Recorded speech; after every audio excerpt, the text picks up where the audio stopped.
Why you should never ski alone. Last run of the season, I told myself.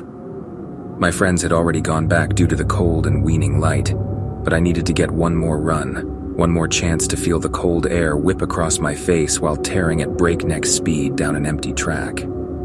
The season was ending and my wallet was growing slim. I knew this was my last chance to be up here until the snows fell again next November, and I took my annual break from work. I was never a great employee. I took a sharp inhale and appreciated the moment. The air was crisp and the sky was a deep, bruised purple color that signified the closing of the lifts. The trees nearby sparkled with fresh snow from the recent storm, while the dark green was visible and vibrant underneath in the fading sunlight. Further away, the colors melded together, causing the mountains to take on a general gray color that I loved more than anything in the world. This was what I lived for. I took off down the black diamond that had been my last run the night before. It was steep enough to tear down, but mostly free of moguls, with plenty of space to maneuver, so I thought it would be a proper send-off for the season. Halfway down, however, I noticed a roped-off run that I hadn't noticed the day before. Normally, I don't duck ropes out of fear of getting my pass pulled, but at this point, ski patrol was probably off the mountain, so I felt safe enough to go for it.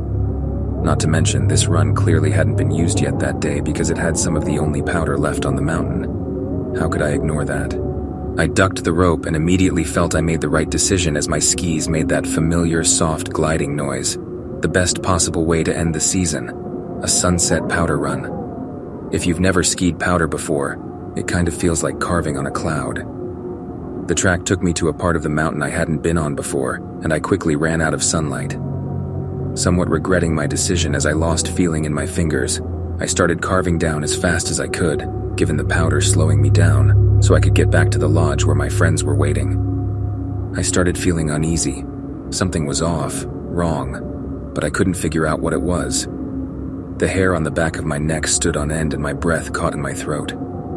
The track turned almost horizontal and my pace slowed dramatically, which allowed me to catch my breath and think. It hit me like a ton of bricks. It was way too cold. It seemed to have dropped 30 degrees in a matter of minutes, which was a major problem if I wanted to stay alive. I simply wasn't prepared for this type of temperature shift. Once I realized that the track was going in the opposite direction of the lodge, with no sign of turning back, it came to me that I would need to go back country if I wanted to make it back before I succumbed to hypothermia. Just after I turned off the path, I heard a thunderous gallop from deeper down the track, so I angled my skis and hid behind a bush to catch a glimpse of what was making such a cacophonous noise. After a few seconds of it getting closer, I could make out the silhouette of a titanic moose crashing down the path at an incredible speed, which would have been scary enough, however. What followed was much more horrifying. A long shadow followed the moose, somehow seeming to close the distance between them. As they got closer, I could make out more and more uncomfortable details. I've thought long and hard about what I saw, but I have no idea what it could have been. It seemed like it was a part of the environment in which it lived, imitating the fantastic gray color that forms on distant mountains when the snow and trees blur together just after and during a storm. It looked emaciated. It seemed as if it was only skin stretched over bones that were far too long to be human. But that was what they undeniably resembled.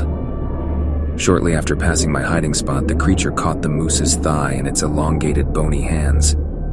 I winced at the blood spraying from the fingertips, but I couldn't look away. It started tearing into and eating the moose on the spot, ripping out organs and muscles and shoving them down its throat with shocking efficiency, while the moose let out its terrible scream. Shortly after, the unfortunate mammal fell silent.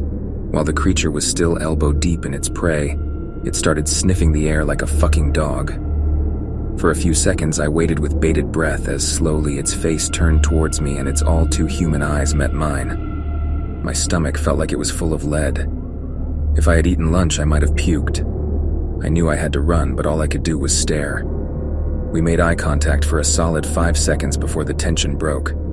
As soon as it made the slightest movement, the spell was broken, and I turned my skis downhill, cast a silent prayer to any gods that would listen, and ripped down that mountainside as fast as my skills allowed. Backcountry skiing was never my forte, but I was no stranger to it, and my life was on the line, so I skied like I never had before. tearing between trees with no hesitation. I heard it at my heels like an avalanche, tearing through trees and roaring down at impossible speed, yet I managed to keep ahead. With the snow it kicked up whipping me in the back, I finally let go of all fear of crashing or going too fast, and with little to no carving, I pointed my skis straight downhill, only turning to avoid trees by the thinnest margins and somehow outpacing this beast that felt like a part of the mountains. I don't remember how I found my way back.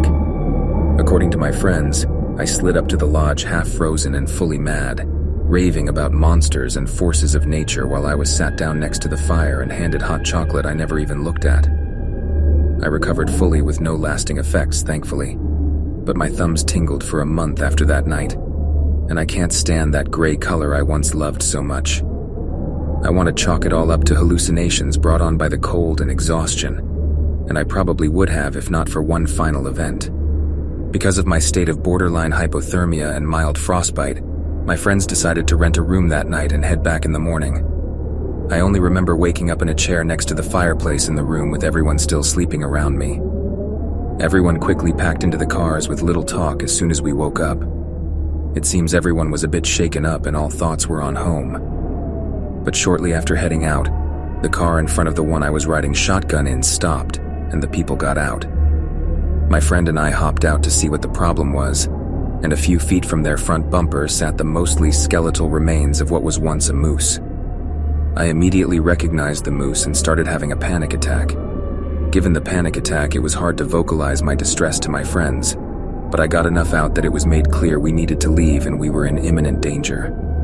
I don't think they believed the part about danger, but for my sake, they agreed, and we all got back in the cars to get as far away as possible. The worst part, however, they never saw. As we drove away from the corpse, my eyes were drawn to the tree line, where the creature once again made eye contact with me, and this time, the eyes betrayed a terrible sadness from within the beast, only matched by its deep, ancient hunger.